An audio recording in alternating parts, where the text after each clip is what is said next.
Hare Krishna, everyone. Welcome back to the daily readings of Srila Prabhupada's books, where we are all fortunate enough to come together and read Srila Prabhupada's books every day, out loud. We're on the third canto, 29th chapter of the Srimad-Bhagavatam, right in the middle of Kapila Dev's teachings to Devahuti.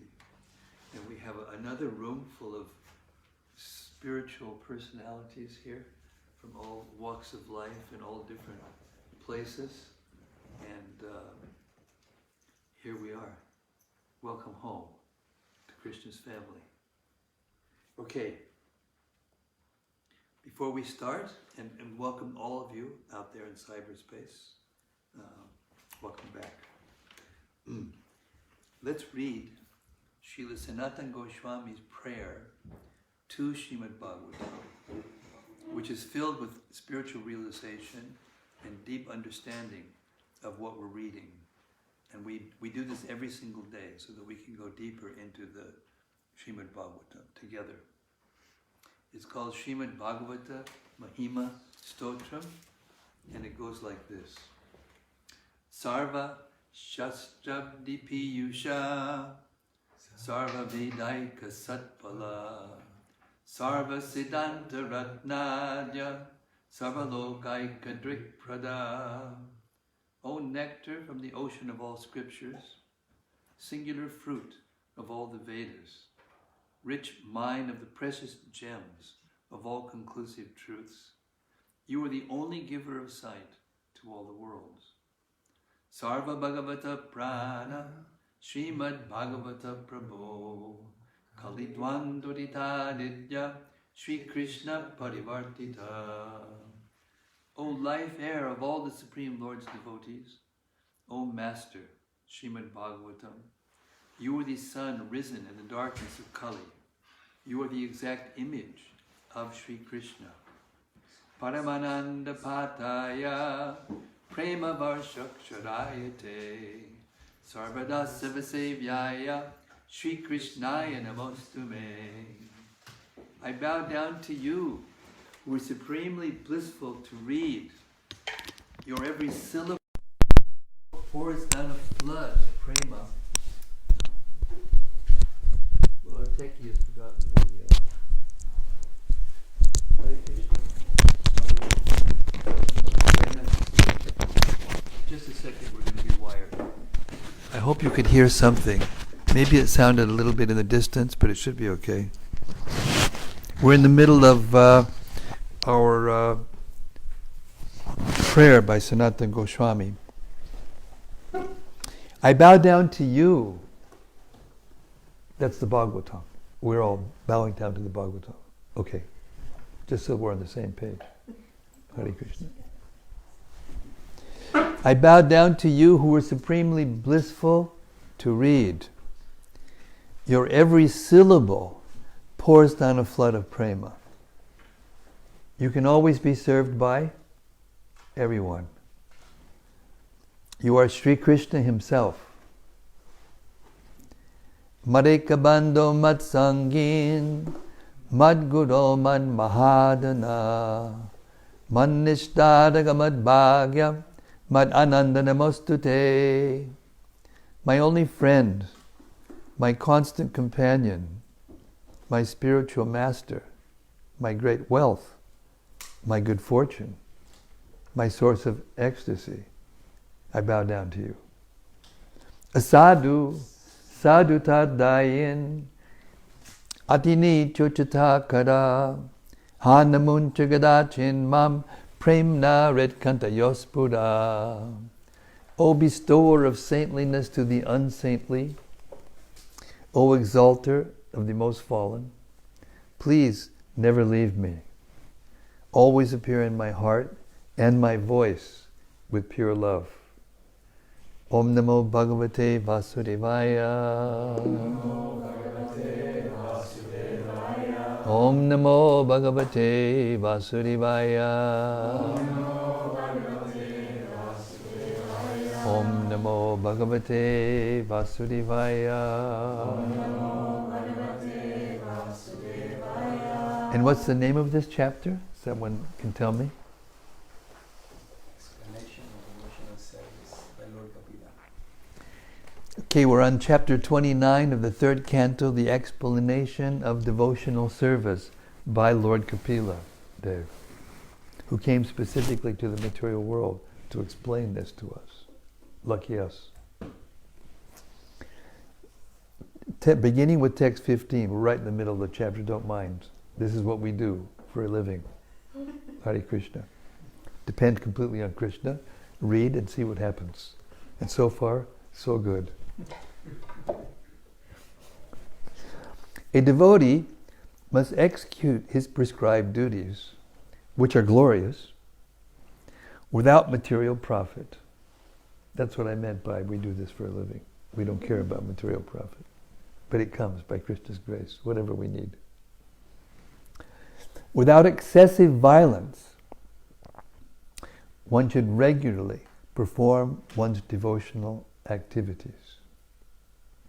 Purport.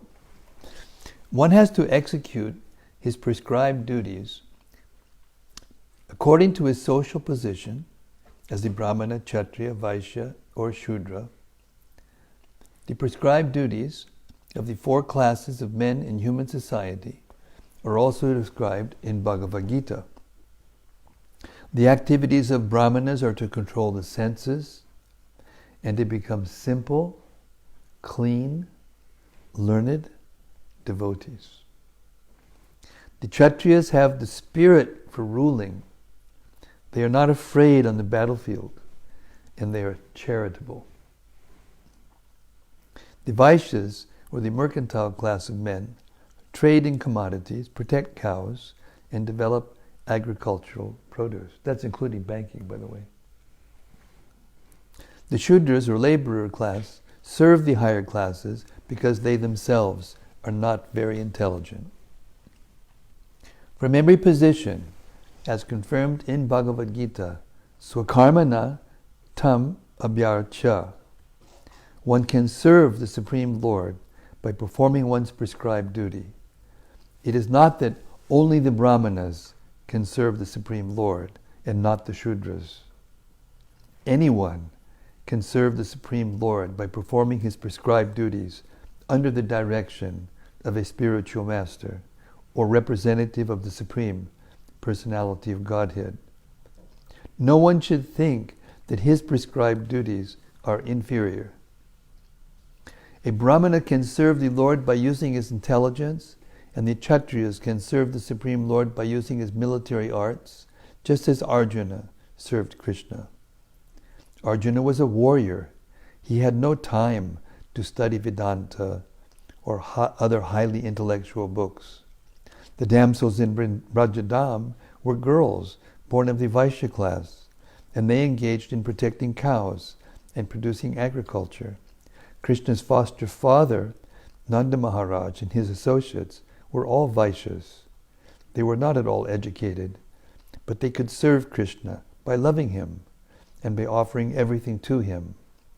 Similarly, there are many instances in which Chandalas or those lower than Shudras have served Krishna. Also, the sage Vidura was considered a Shudra because his mother happened to be a Shudra. There are no distinctions, for it is declared by the Lord in Bhagavad Gita that anyone engaged specifically in devotional service is elevated to the transcendental position without a doubt. Everyone's prescribed duty is glorious if it is performed in devotional service of the Lord without desire for profit. Such loving service must be performed without reason, without impediment, and spontaneously. Krishna is lovable, and one has to serve him in whatever capacity one can. That is pure devotional service. Another significant phrase in this verse is nating shrena, nati hing shrena, with minimum violence or sacrifice of life. Even if a devotee has to commit violence, it should not be done beyond what is necessary. Sometimes the question is put before us, you ask us not to eat meat, but you are eating vegetables. Do you think that is not violence? The answer is that eating vegetables is violence, and vegetarians are also committing violence against other living entities because vegetables also have life. Of course, Prabhupada also did clarify that if you take a fruit from a tree, it doesn't kill the tree. If you take the grains after the grains have died, which they do, then you're not killing the grains. And if you take a cauliflower from a plant of a cauliflower, it doesn't kill the plant.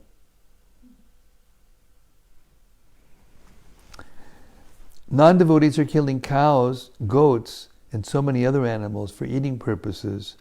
And a devotee who is vegetarian is also killing, but it's very minimal. But here, significantly, it is stated that every living entity has to live by killing another entity. That is a law of nature. Jivo, jivasya, jivanam. One living entity is the life for another living entity. But for a human being, that violence should be committed only as much as necessary. We can discuss that later on. A human being is not to eat anything which is not offered to the Supreme Personality of Godhead. Yagya shishtak sanaksanta. One becomes freed from all sinful reactions by eating foodstuffs that are offered to Yagya, the Supreme Personality of Godhead. A devotee therefore eats only prasad, or foodstuffs offered to the Supreme Lord. And Krishna says that when a devotee offers him foodstuffs from the vegetable kingdom with devotion, he eats that. A devotee is to offer to Krishna foodstuffs prepared from vegetables. If the Supreme Lord wanted foodstuffs prepared from animal food, the devotee would offer this, but he does not order that. We have to commit violence. That is a natural law. We should not, however, commit violence extravagantly, but only as much as ordered by the Lord. Arjuna engaged in the art of killing, and although killing is of course violence, he killed the enemy simply on Krishna's order. In the same way, if we commit violence as it is necessary by the order of the Lord, that is called nati hingsa. We cannot avoid violence, for we are put into a conditional life in which we have to commit violence, but we should not commit more violence than necessary or than ordered by the Supreme Personality of Godhead. Text 16.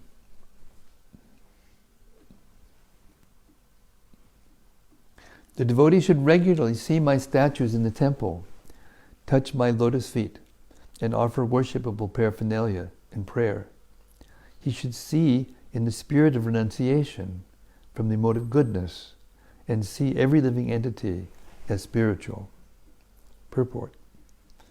Temple worship is one of the duties of a devotee. It is especially recommended for neophytes, but those who are advanced should not refrain from temple worship. There is a distinction in the manner a neophyte and an advanced devotee appreciate the Lord's presence in the temple. A neophyte considers the archa, vigraha, the statue of the Lord, to be different from the original personality of Godhead. He considers it a representation of the Supreme Lord in the form of a deity. But an advanced devotee accepts the deity in the temple as the Supreme Personality of Godhead. He does not see any difference between the original form of the Lord and the statue or archa form of the Lord in the temple. This is the vision of a devotee whose devotional service is in the highest stage of bhava, or love of Godhead, whereas a neophyte's worship in the temple is a matter of routine duty. Temple worship is one of the functions of a devotee. He goes regularly to see the deity nicely decorated, and with veneration and respect, he touches the lotus feet of the Lord and presents offerings of worship, such as fruits, flowers, and prayers. At the same time, to advance in devotional service, a devotee should see other living entities as spiritual sparks, parts and parcels of the Supreme Lord. A devotee is to offer respect to every living entity that has a relationship with the Lord. Because every living entity originally has a relationship with the Lord as part and parcel, a devotee should try to see all living entities on the same equal level of spiritual existence. As stated in Bhagavad Gita, a pandita, or one who is learned, sees equally a very learned brahmana, a shudra, a hog, a dog, and a cow. He does not see the body, which is an outward dress. He does not see the dress of a brahmana, or that of a cow or a hog. He sees the spiritual spark, part and parcel of the Supreme Lord. If a devotee does not see every living entity as part and parcel of the Supreme Lord, he is considered prakrita bhakta, a materialistic devotee. He is not completely situated on the spiritual platform. Rather, he is in the lowest stage of devotion. He does, however, show all respect to the deity. Although a devotee sees all living entities on the level of spiritual existence, he is not interested in associating with everyone. Simply because a tiger is a part and parcel of the Supreme Lord does not mean that we embrace him because of his spiritual relationship with the Supreme Lord. We must associate only with persons who have developed Krishna consciousness. We should befriend and offer special respect to persons who are developed in Krishna consciousness. Other living entities are undoubtedly part and parcel of the Supreme Lord, but because their consciousness is still covered and not developed in Krishna consciousness, we should renounce their association. It is said by Vishwanath Chakravarti Thakur that even if one is a Vaishnava, if he is not of good character, his company should be avoided, although he may be offered the respect of a Vaishnava. Anyone who accepts Vishnu as the Supreme Personality of Godhead is accepted as a Vaishnava. But a Vaishnava is expected to develop all the good qualities of the demigods. The exact meaning of the word sattvena is given by Sridhar Swami as being synonymous with dharyena, or patience. One must perform devotional service with great patience. One should not give up the execution of devotional service because one or two attempts have not been successful. One must continue. Sri Rupa Goswami also confirms that one should be very enthusiastic and execute devotional service with patience and confidence. Patience is necessary for developing the confidence that Krishna will certainly accept me because I am engaging in devotional service. One has only to execute service according to the rules and regulations to ensure success. Now take notes, because we're going to do reflections afterwards. These are really deep purports. So take notes if you have reflections, something you want to discuss more or offer to the conversation. Text 17. The pure devotee should execute devotional service by giving the greatest respect to the spiritual master and the acharyas. He should be compassionate to the poor and make friendship with persons who are his equals. But all his activities should be executed under regulation and with control of the senses. Purport. In Bhagavad Gita, 13th chapter, it is clearly stated that one should execute devotional service and advance on the path of spiritual knowledge by accepting the acharya. Acharyopasanam. One should worship an acharya, a spiritual master who knows things as they are. The spiritual master must be in the disciplic succession from Krishna. The predecessors of the spiritual master are his spiritual master, his grand spiritual master, his great-grand spiritual master, and so on, who form the disciplic succession of acharyas. It is recommended herewith that all the acharyas be given the highest respect. It is stated, Gurushu Naramati. Gurushu means under the acharyas, and Naramati means thinking like a common man.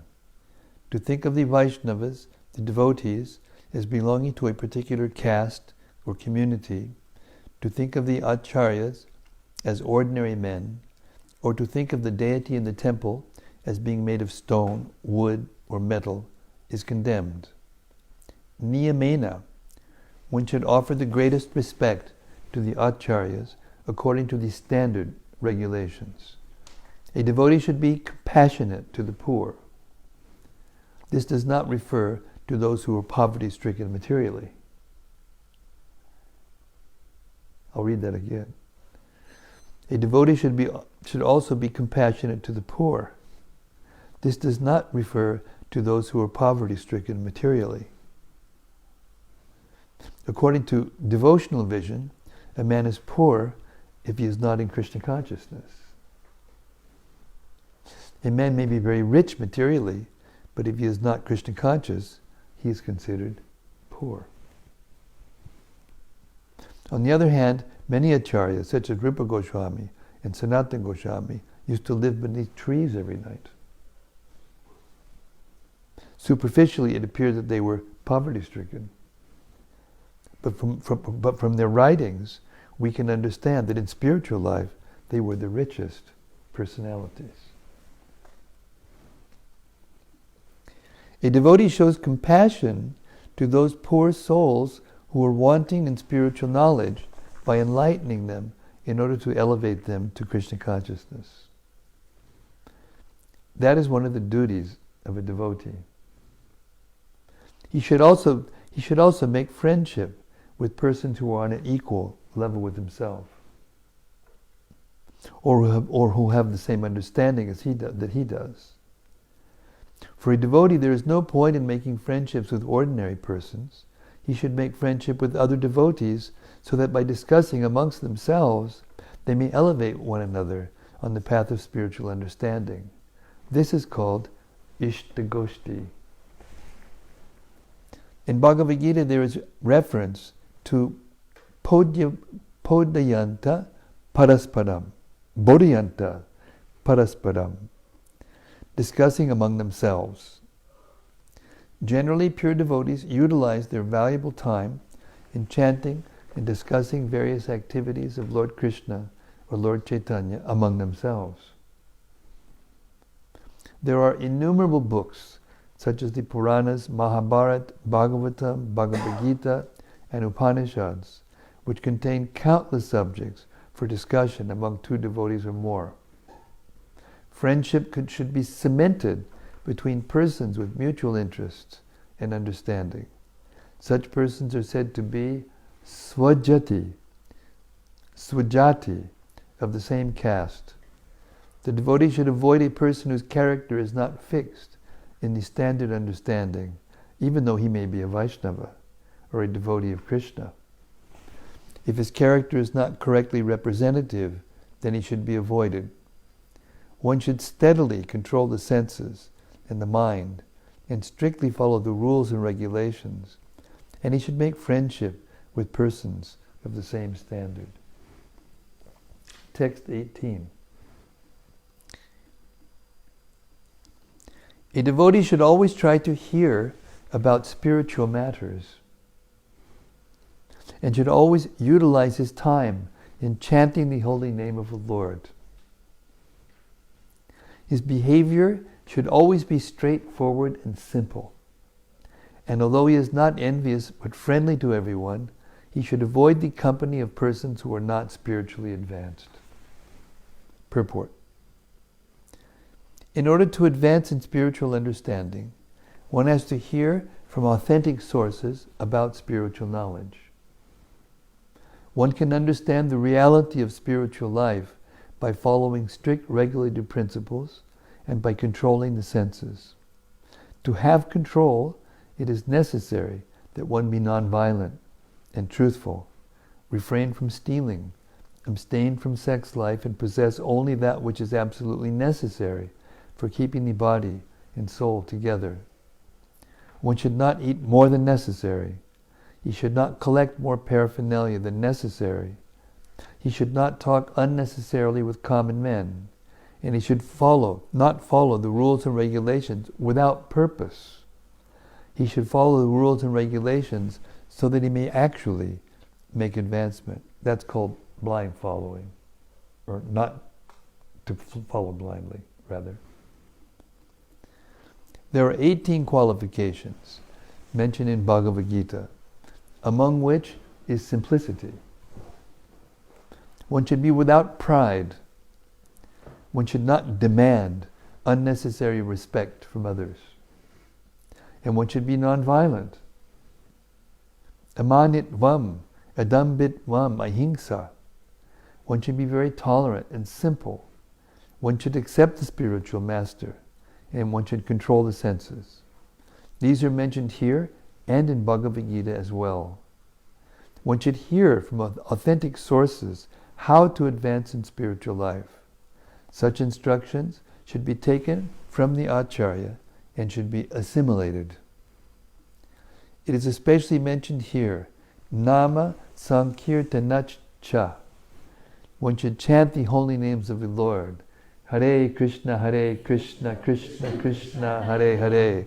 Hare Rama, Rama Rama, Hare Hare. Either individually or with others. Lord Chaitanya has given stress to chanting of these holy names of the Lord as the basic principle of spiritual advancement. Another word used here is arjavena, meaning without diplomacy. A devotee should not make plans out of self-interest. Of course, preachers sometimes have to make some plan to execute the mission of the Lord under proper guidance, but regarding personal self-interest, a devotee should always be without diplomacy, and he should avoid the company of persons who are not advancing in spiritual life. Another word is Arya. Aryans are persons who are advancing in knowledge of Krishna consciousness, as well as in material prosperity. The difference between the Aryan and non-Aryan are persons who... The difference between the Aryan and non-Aryan, the Sura and Asura, is in their standards of spiritual advancement. Association with persons who are not spiritually advanced is forbidden. Lord Chaitanya advised, Asat Tyag Sanga Tyag. One should avoid persons who are not attached to the temporary. Asat is one who is too materially attached, who is not a devotee of the Lord, and is too attached to women or enjoyable material things. Such a person, according to Vaishnava philosophy, is a persona non grata. A devotee should not be proud of his acquisitions. The symptoms of a devotee are meekness and humility.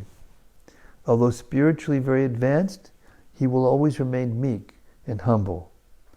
As Kaviraj Goswami and all the other Vaishnavas have taught us by personal example. Chaitanya Mahaprabhu taught that one should be humbler than the grass on the street and more tolerant than the tree. One should not be proud or falsely puffed up. In this way, one will surely advance in spiritual life. Text 19. When one is fully qualified with all these transcendental attributes, and his consciousness is thus completely purified, he is immediately attracted simply by hearing my name or hearing of my transcendental quality. Purport. In the beginning of this instruction, the Lord explained to his mother that mad guna shruti matrena, simply by hearing of the name, quality, form, etc., of the Supreme Personality of Godhead, one is immediately attracted. A person becomes fully qualified with all transcendental qualities by following the rules and regulations as recommended in different scriptures. We have developed certain unnecessary qualities by material association, and by following the above process, we become free from that contamination. To develop transcendental qualities, as explained in the previous verse, one must become free from these contaminated qualities. Text 20.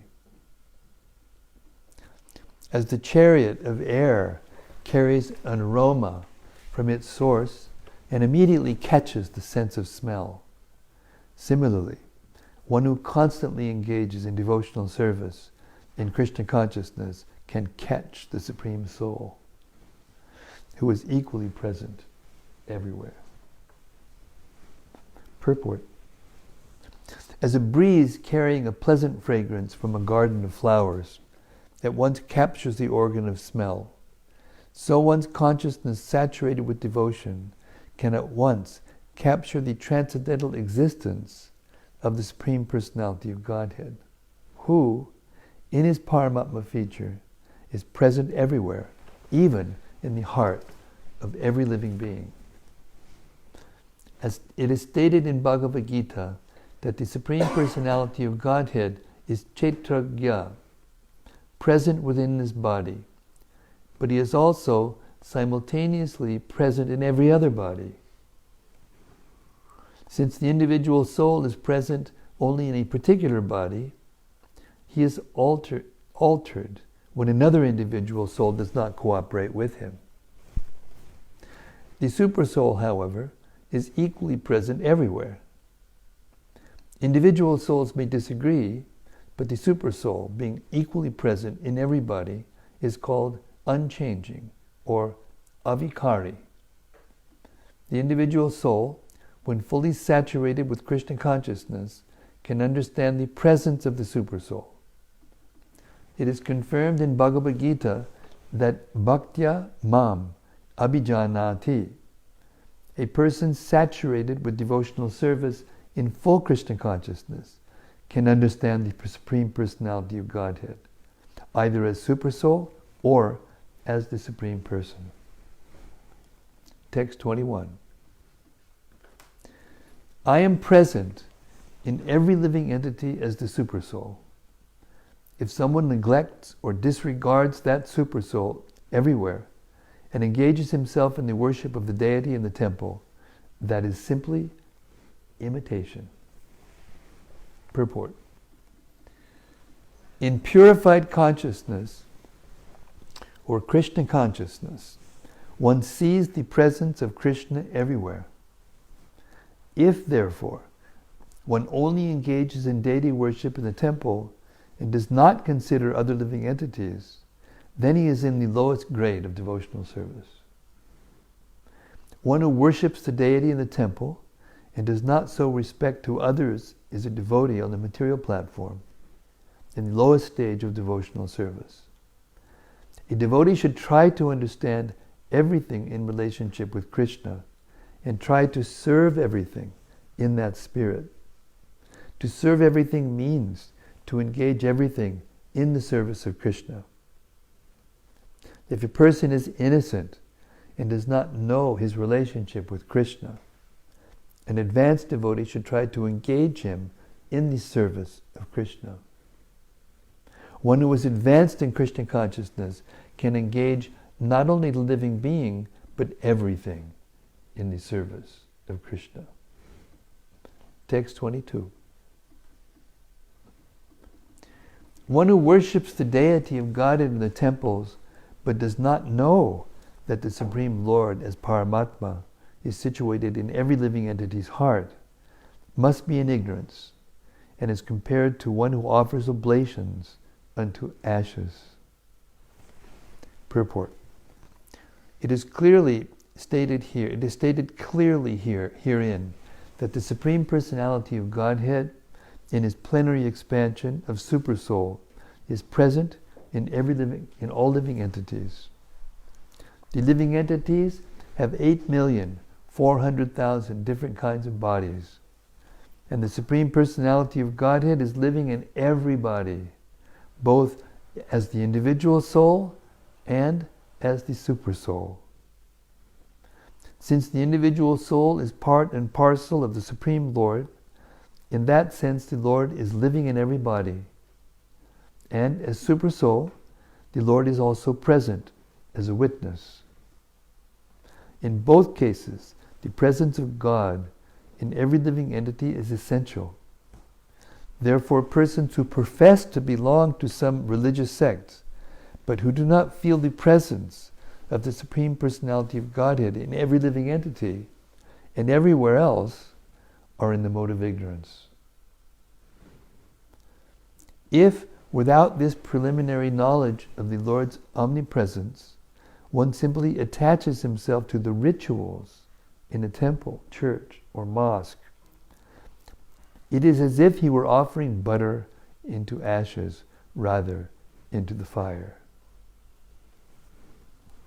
One offers sacrifices by pouring clarified butter into a fire and chanting Vedic mantras.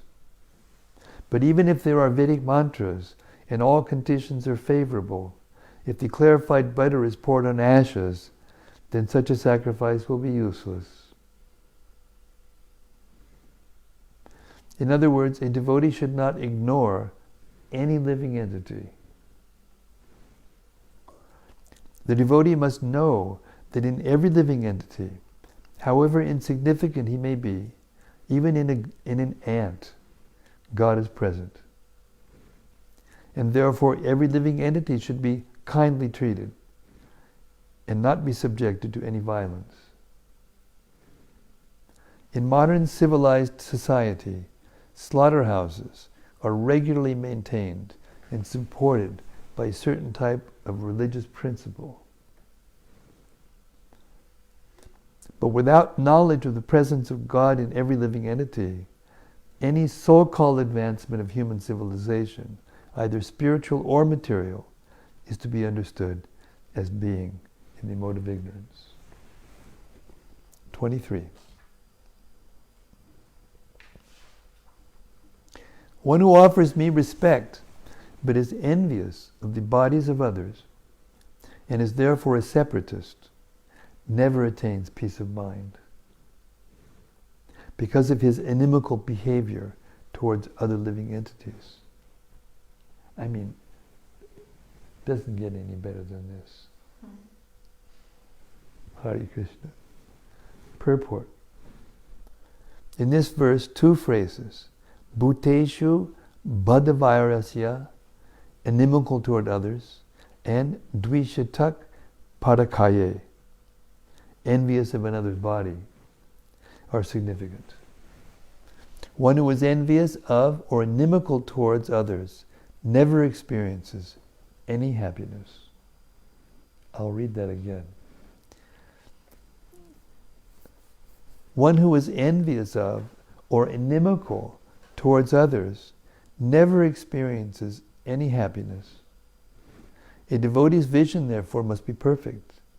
He should ignore bodily distinctions and should see only the presence of the part and parcel of the Supreme Lord and the Lord Himself in His plenary expansion as Supersoul. That is the vision of a pure devotee. What did I do? Where am I?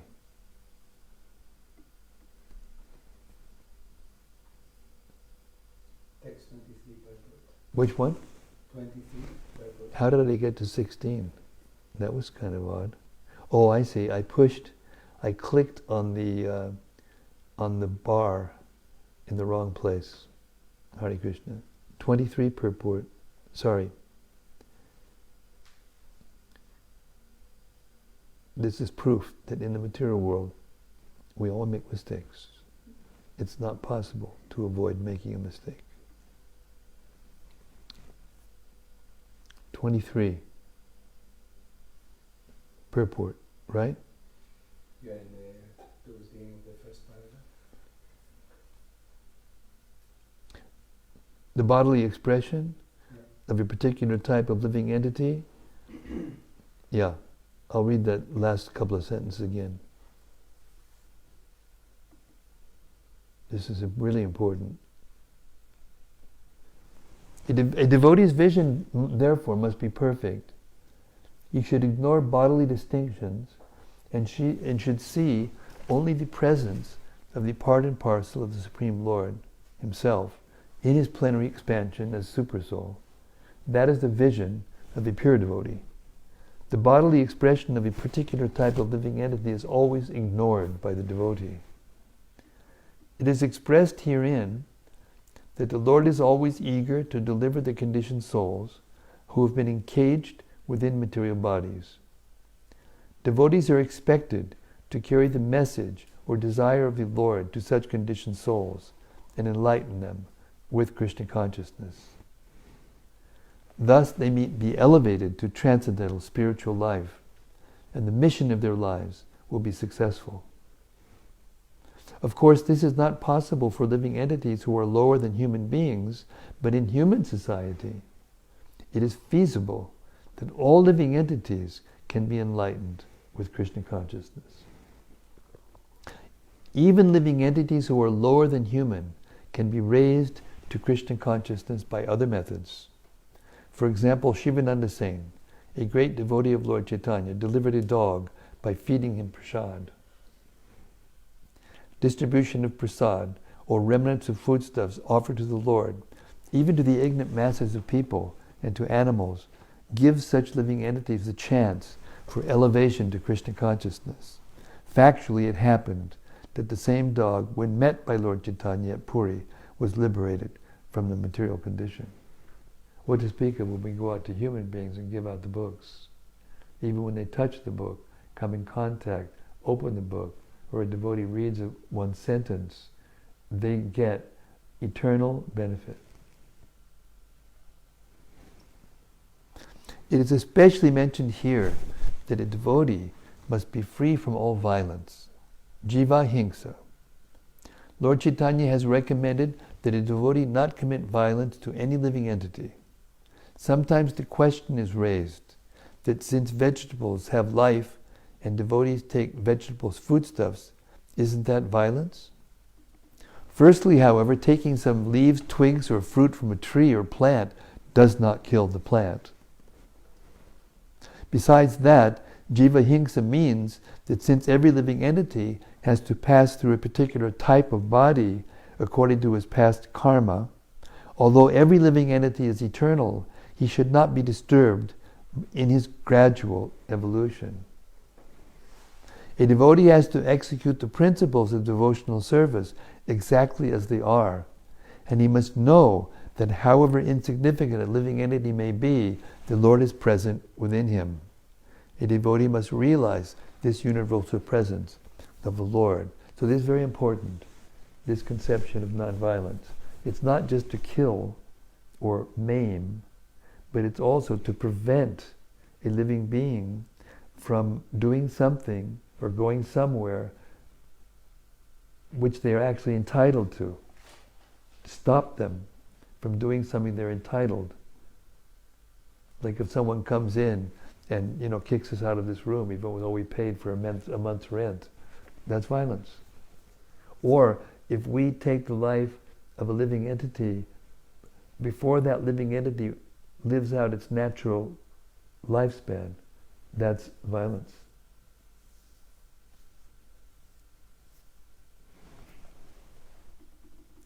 Text 24.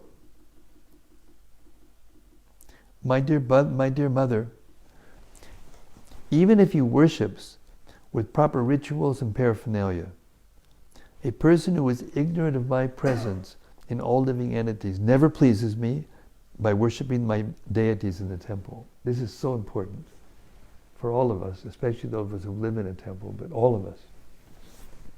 Purport. There are 64 different prescriptions for worship of the deity in the temple. There are many items offered to the deity, some valuable and some less valuable. It is prescribed in Bhagavad Gita that if a devotee offers me a small flower, a leaf, some water, or a little fruit, I will accept it. The real purpose is to exhibit one's loving devotion to the Lord. The offerings themselves are secondary. If one has not developed loving devotion to the Lord and simply offers many kinds of foodstuffs, fruits and flowers without real devotion, the offering will not be accepted by the Lord. as an example of this, Prabhupada used to tell how sometimes he would go to a very wealthy person's house in India, and they're very wealthy people. Generally, they'll have a deity in their house, like a temple room.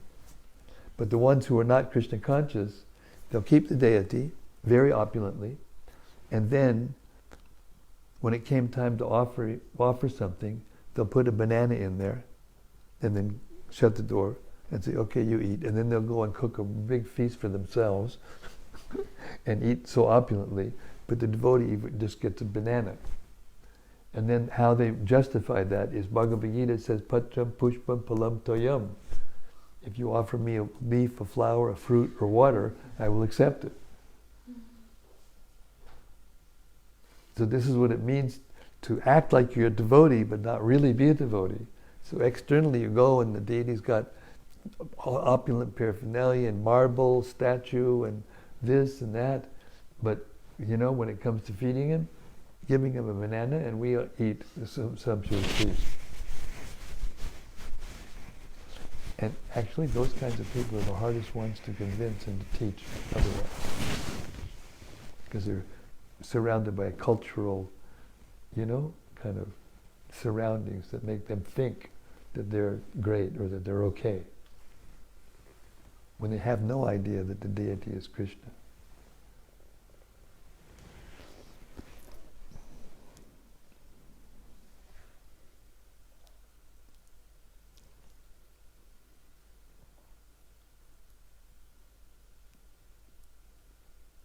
We cannot bribe the personality of Godhead. He is so great that our bribery has no value, nor has he any scarcity. He is full in himself. What can we offer him? Everything is produced by him. We simply offer to show our love and gratitude to the Lord.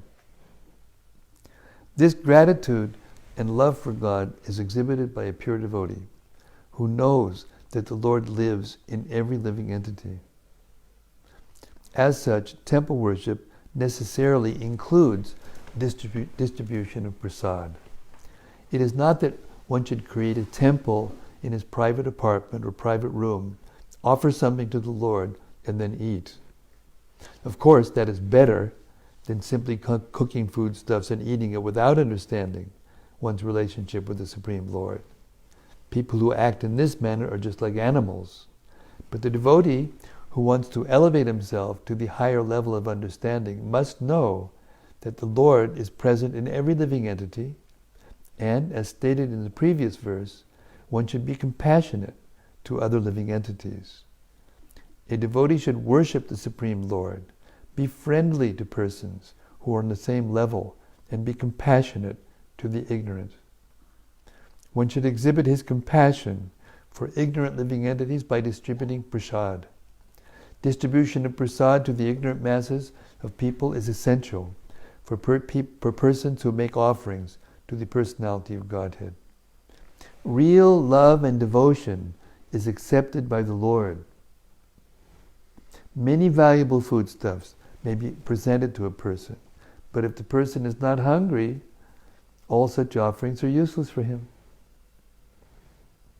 Similarly, we may offer many valuable items to the deity, but if we have no real sense of devotion and no real sense of the Lord's presence everywhere, then we are lacking in devotional service.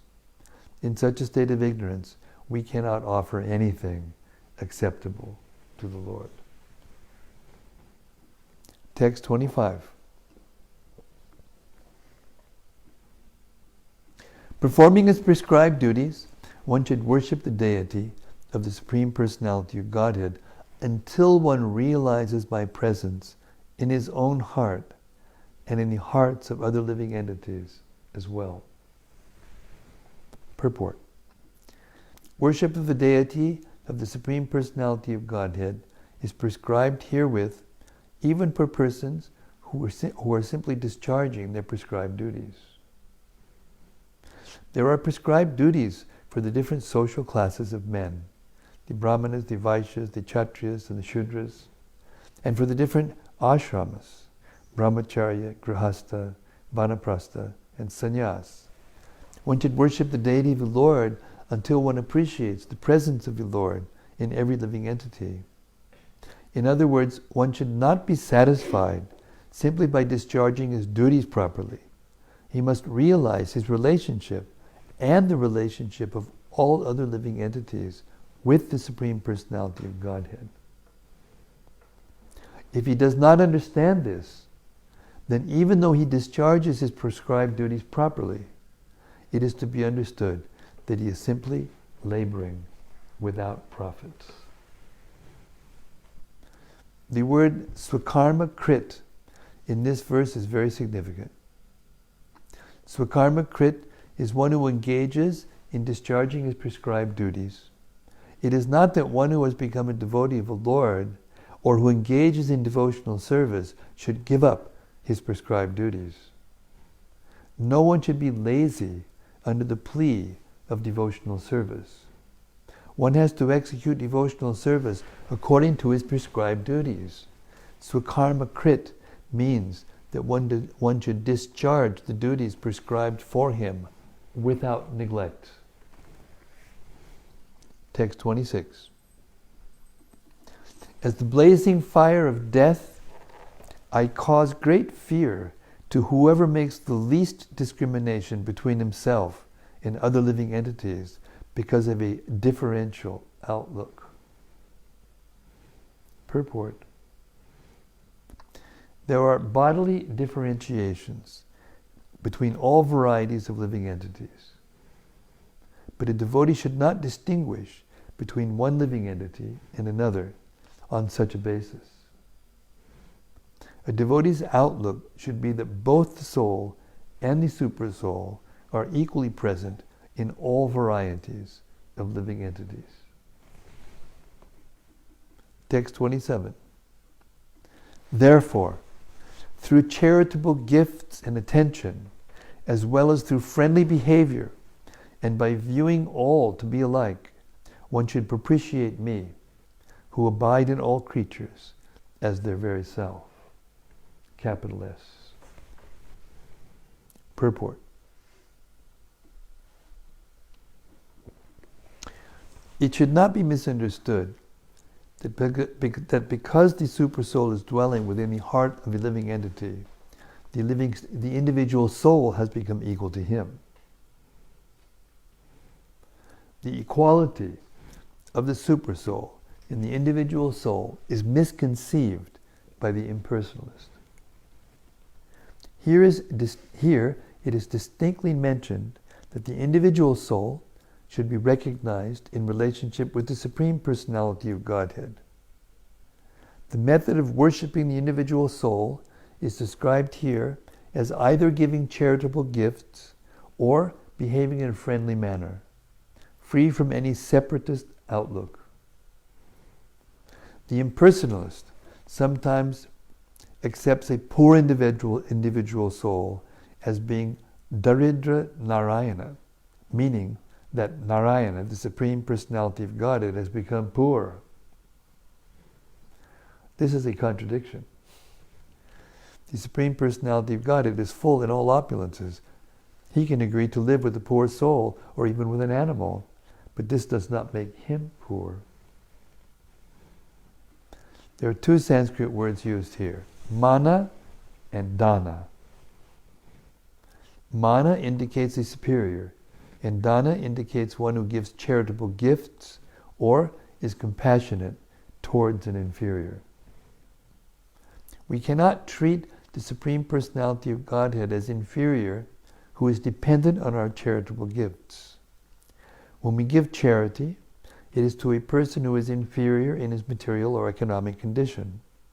Charity is not given to a rich man. Similarly, it is explicitly stated here that mana, respect, is offered to a superior and charity is offered to an inferior.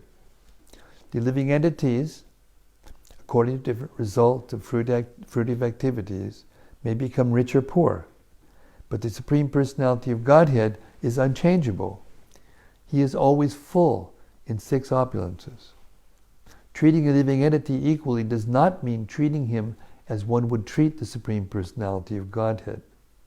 Compassion and friendliness do not necessitate falsely elevating someone, to the exalted position of the Supreme Personality of Godhead.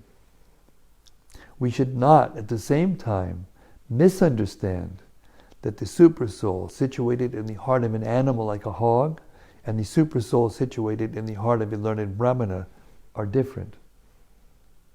The supersoul in all living entities is the same Supreme Personality of Godhead.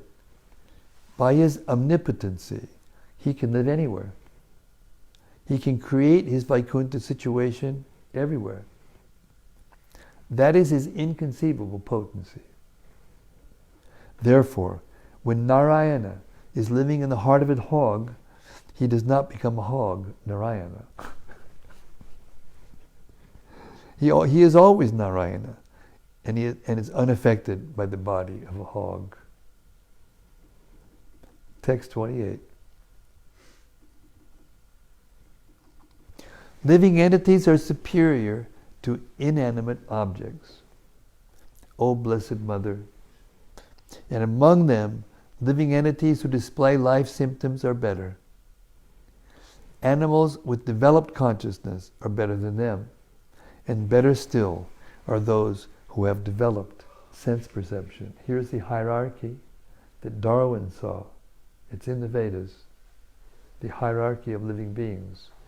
But Darwin tried to create a system, theory, whereas the bodies change, not knowing that the consciousness is different and distinct from the bodies.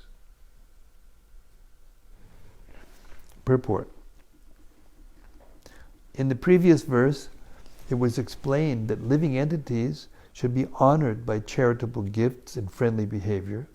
And in this verse, and in the following verses, the description of different grades of living entities is given so that one can know when to behave friendly and when to give charity.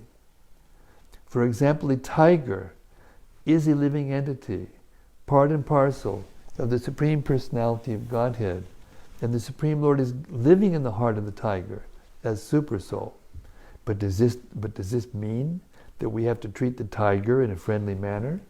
Certainly not. We have to treat him differently, giving him charity in the form of prasad. The many saintly persons in the jungles do not treat the tigers in a friendly way, but they supply prasad foodstuffs to them.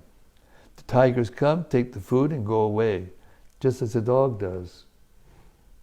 Because of their uncleanliness, cats and dogs are not allowed within the apartment of a gentleman, but are so trained that they stand outside. The compassionate householder will supply prasad to the cats, dogs, and cats, who eat outside and then go away. We must treat the lower living entities compassionately, but this does not mean that we have to treat them in the same way we treat other human beings. I don't know if you know this, but they are in America, I don't know if you hear, they actually have now clubhouses for animals. The owners bring them there, and they have kind of like a treat, and they have restaurants, exercise things. Seriously. And they pay big money, these rich people. And sometimes they leave half of their estate to a dog. Hare Krishna.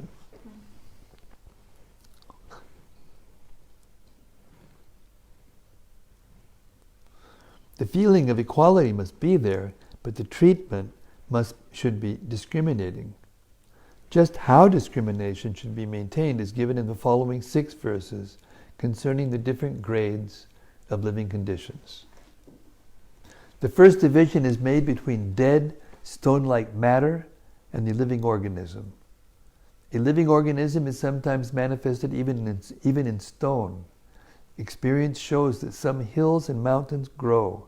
This is due to the presence of the soul within that stone. Above that, the next manifestation of the living condition is development of consciousness. And the next manifestation is the development of sense perception. In the Moksha Dharma section of the Mahabharata, it is stated that trees have developed sense perception. They can see and smell.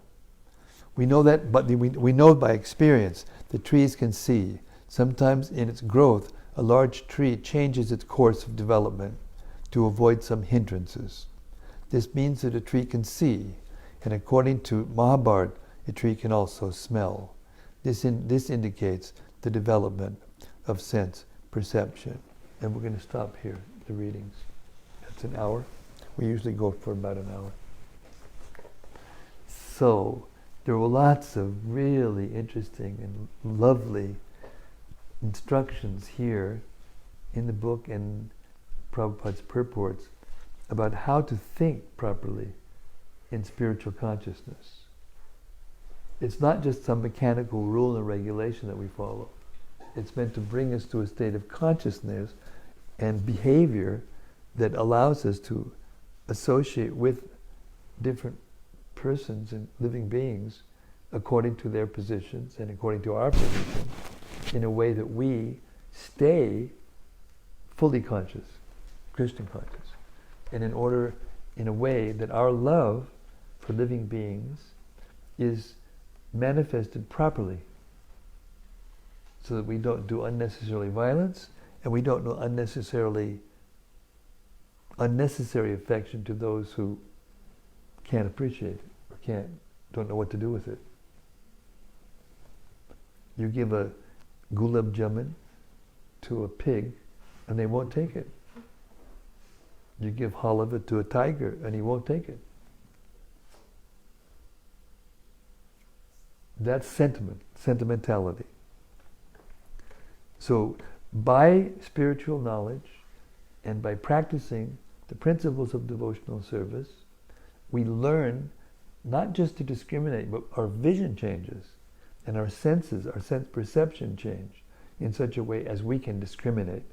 We can see everyone equally and we can see everything as belonging to Krishna, but it doesn't mean that we use it differently. We use it for Krishna's service. Everything. And if we do that, automatically our environment becomes cleaner and neater, more fragrant, more attractive, more pleasing. And if everyone was doing this, and we don't say that everyone is going to do this, but everyone who does do this and lives by those principles and associates together by those principles, then Krishna consciousness spreads. Knowledge spreads. Proper behavior towards one another spreads. So it's not wrong to discriminate. It's not wrong to decide who you're going to associate with and who you're not going to associate with. If you want to become a drug addict, there are places you can go and associate with people who just do that, and very quickly and efficiently you'll become a drug addict. No problem. And if you want to become clean, there are people that you can go and associate with. You know, there's different clinics and rehab centers who specialize in those kinds of things, etc., etc., etc.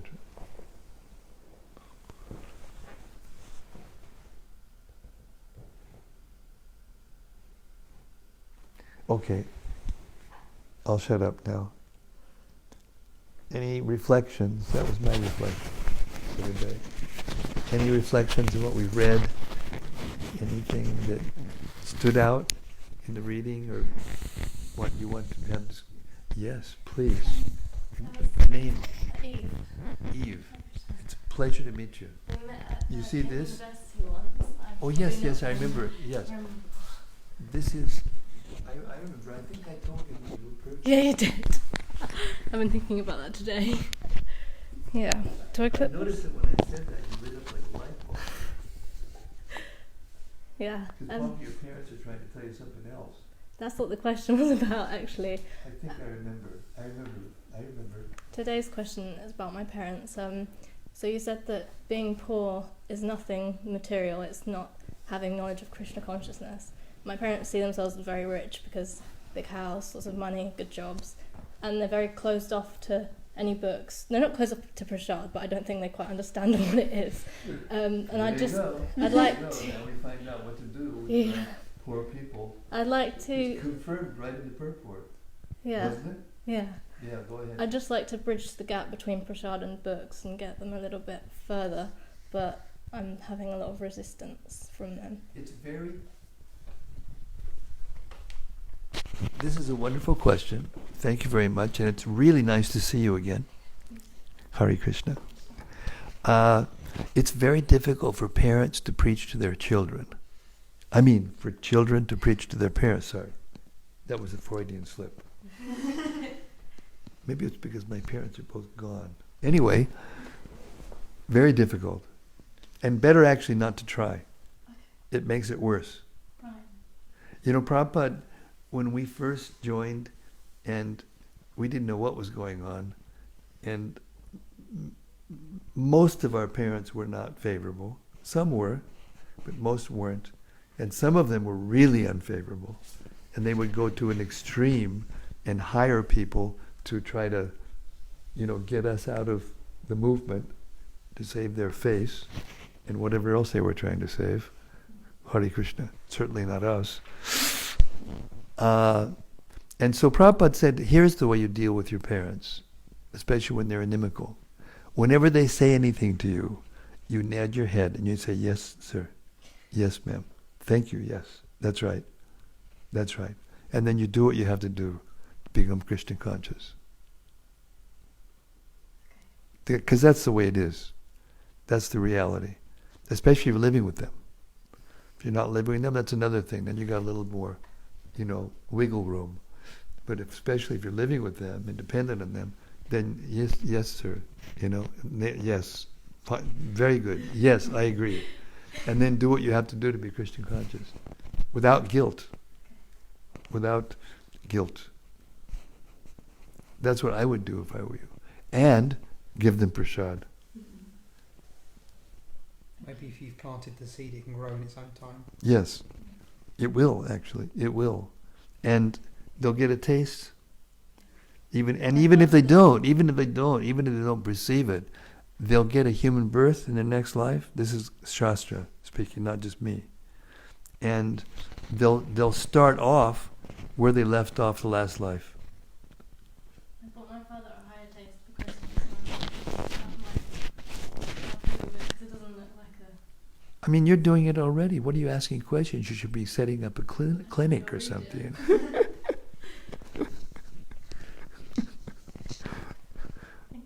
I mean, when my mother passed away, she was unfavorable for most of her life. But when it came right down to the crunch, her husband had passed away, and her brother and sister were so old so they couldn't even travel.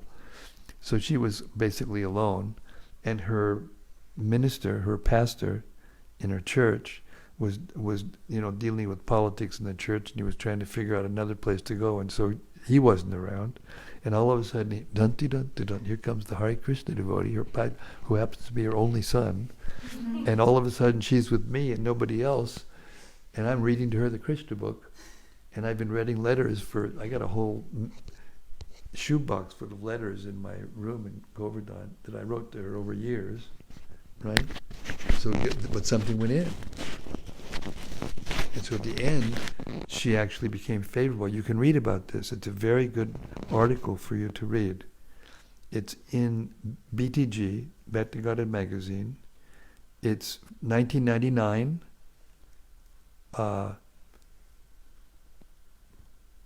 January, February issue. And the name of the article was A Storybook Ending. And she ended up taking initiation before she left. Wow, really? Yeah. And it's true story. So you can read it, find out Googled it, that's how I found it. what happened. You can find out. It's pretty far out. I mean, really far out.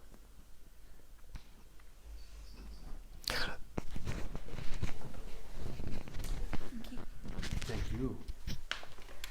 I just wanted to add to a little bit from my own personal experience, because I had a similar experience when shortly after I started to become more Krishna conscious. My parents initially were really ecstatic that I suddenly became spiritually minded, because I was a agnostic scientist, like wasn't really agnostics in the mix, no less. Go ahead.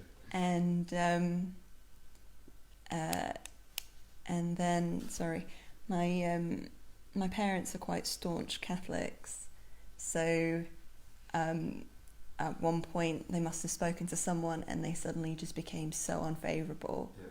Same thing happened to my mom. Same thing. And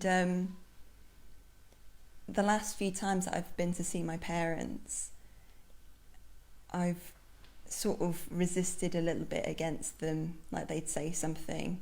My mum's actually become a little bit more new agey, so she says a few things that sounds relatively Vedic, so I respond back by saying, oh actually, and then add on top of that, and then get a lot of resistance back. So I thought, okay. I rest my case. Yeah. So in the end, I've been asking the same questions to people, and everyone says the same thing, just don't preach to your parents. The best preaching you can do to your parents is to set a good example. You become happy. Yeah. That's all. The parents, no matter who they are, no matter what you think, they're your parents. You can't stop. They can't stop being your parents, and you can't stop being their kid. Right? So they love you in a way that only parents can love kids. And therefore, if they actually see you becoming happy, and this has happened with my mother, that she saw me becoming more responsible, doing different far-out things, traveling varied places, doing all this stuff. And I stopped trying to preach to her. I just told her what I was doing, where I was, what the weather was like. And all of a sudden she got this, wow, he's living in Fiji, and then he's living in Spain, he's living in Germany, and then he's living in France, he's living in England, he's living in India. Wow, this is interesting, you know. Something came through. So I'm sorry. I think I got myself off the track. I was about to say something relevant to what you just said. Just setting yourself a good example, I suppose. Yes, you become happy. So when your parents see you actually becoming happy, a better person, and not just a better person, because everybody has a different standard of what a better person is, but if they see that you're happy, and if you're walking around moping, and you know, who's going to think that it's like you're going out in Sankirtan? Right. Thanks. Right, bro. You know, you're not going to get many books out like that, you know. You know. Excuse me, sir. It's really nice for out there. You know, it's you got to be. We were chanting on Christmas morning and managed to get my mother-in-law joined in around. There you go. Prompted. There you go. That's far out. It was. It's quite a surprise. We're all sitting around the Christmas table. And that is exactly what it's saying in these verses. Krishna is there in everyone's heart, and he wants everyone to be. But you can't like interfere with that. You know, they have to. Krishna won't interfere. Even Krishna won't interfere. Even though it's, oh, this is obvious, your kid's becoming a devotee, what's wrong with you? No, they have to be, every single person has an individual choice. Yeah. That's what makes us human beings. The animals don't have the choice. They're pretty much fixed by intuition, not intuition, what's the word? Instinct, thank you. Scholar over there. Yeah, by instinct, they just know. If you can have a line of sheep, you know, and at the end, one's being slaughtered. And if you feed the ones in the line something they like, they'll be happy, and they'll just go one after another. They'll go right to. But if a human being, a group of human beings, are like that, they can look ahead and say, "I don't think so. I'm out of here." And then they figure out some way, get together, and you know, kill the guards, and we're out of here. You know, or whatever. So we have to use our human form of life properly. So when you're with parents, and it says right in the Gita that you're supposed to respect your parents, because they took care of when you were helpless. They brought you into the world, gave you a body. They helped. They treated you when you were helpless. So that means you owe them something. So what you really owe them is Krishna consciousness. So like I said, you become happy, and that's the best thing you can do. And eventually, at the end, they'll be more receptive. And if you're around when they're leaving their bodies, and you come glowing with Krishna consciousness, and you say, Mom, Dad, listen to this. This is really going to help you. I'll give you a classic example of my father. So he was the one that was really inimical. He wasn't a bad man, but he was ruined from World War II. He got shot, and he got buried in his foxhole, and he was like a local hero and something. But his physical and mental state was a mess. And my mother kind of ran everything and trained me, and my father was not good. He got a job. He was a nice person, but at the end he couldn't even hold the job because he was damaged goods from the war. And so when I became, first of all, a hippie, and from a hippie to a devotee, that was it. I was out. I was disowned completely. Couldn't even go in the house. And then finally, he got cancer, and he was about to leave. My mother wrote me a letter. I said, okay, I'm going to go see him. She said, no, you can't go. Because she's thinking if I show up and he leaves prematurely out of being anxiety, then she'll be responsible. So I said, Mom, look, I'm his son, right? And it's my duty and my right. I have to go see him. Finally, I convinced her. So I'm on my way from Spain. I was living in Spain at the time. So I got to L.A., and we're in Northern California. We're in Northern California. I called her up. I said, Mom, I'm almost on my way. She said, well, anyway, it looks like he's going to go, so there's no use for you to come. I said, Mom, look, whisper in his ear, I'm on my way. See what happens. So she did, and he stayed. So I walked into the hospital room, and I had on his clothes, because I only have these clothes, and I didn't have any other clothes, so I didn't want to shock him too much. So I was wearing his clothes, can you imagine? I let my hair grow out a little bit, but that was it. That was my only compromise. I walked in, and he was kind of really almost gone, but he was conscious and on morphine to the point where he was in and out, but he was there. And he looked at me and he said, hey, and he smiled. And he said, hey, I hear you become a big shot. Right like that. I looked at him, I said, Dad, I'm not a big shot. And then I went around the bed, took his hand, and I said, but I have something maybe that can help you at a time like this. And he looked at me, and I looked at him. We held hands for some time, and it wasn't very much talk back and forth, but there was closure. And my mother was standing in the corner, and her jaw was on her feet. She couldn't believe what was going on. And then the next day, he left. So then, a few days later, then I went back to Spain. A few days later, I got a letter from my mother. She was with my grandmother, who I called Nana. They say that in England, Nana? Yeah. Nana, yeah. So my Nana was 99 years old, strong as an ox, powerful person. As a matter of fact, when I used to go to visit her with my mother, when I was a kid, I used to look at these books she had on herself, and some of them were spiritual books, but not ordinary. I didn't know anything at that time. But later on, I thought back, yeah, maybe that was helped me.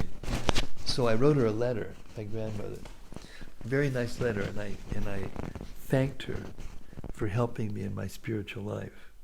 And I told her, Nana, don't worry, I'm with God, and I thank you for the books that I read in your house.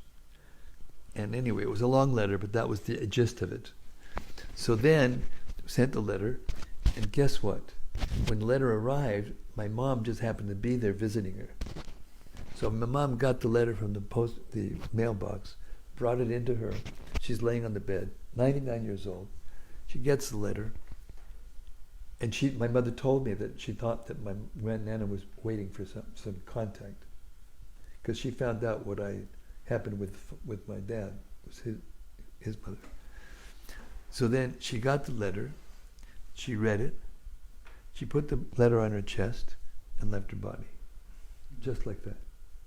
So my mother's going, who is this guy? And all of those things contributed at the end to my mother being able to open up, listen to the Krishna book, and eventually take initiation from Shivaram Maharaj. Her name ended up being Nandarani before she left. Hare Krishna. There's hope, no matter what you think. You just become Krishna conscious, and anything's possible. That's the truth.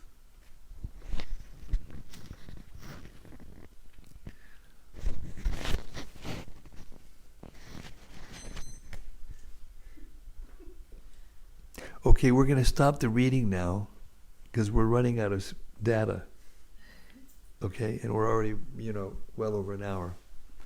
So I'd like to thank everyone out there in cyberspace for coming to hear and be with us during this daily readings of Srila Prabhupada's books, which it's becoming more and more blissful and special. It's always special, but it's becoming more and more special as more people come to hear and give their reflections, and it becomes real because it's happening every day, which is what we're supposed to do, by the way. Hear the Bhagavatam every day. And you can all do this every day, where you are. Just get the books out and read them out loud. If you're by yourself, read them out loud. If you're with others, read them out loud with them. And your life will change. Hare Krishna. Srimad-Bhagavatam ki jai. Samaveta Bhakta Vrinda ki jai. Kapila Dev ki jai. Devahuti ki jai. Gaur Premanandi. See you tomorrow night. Same station, same place. Hare Krishna.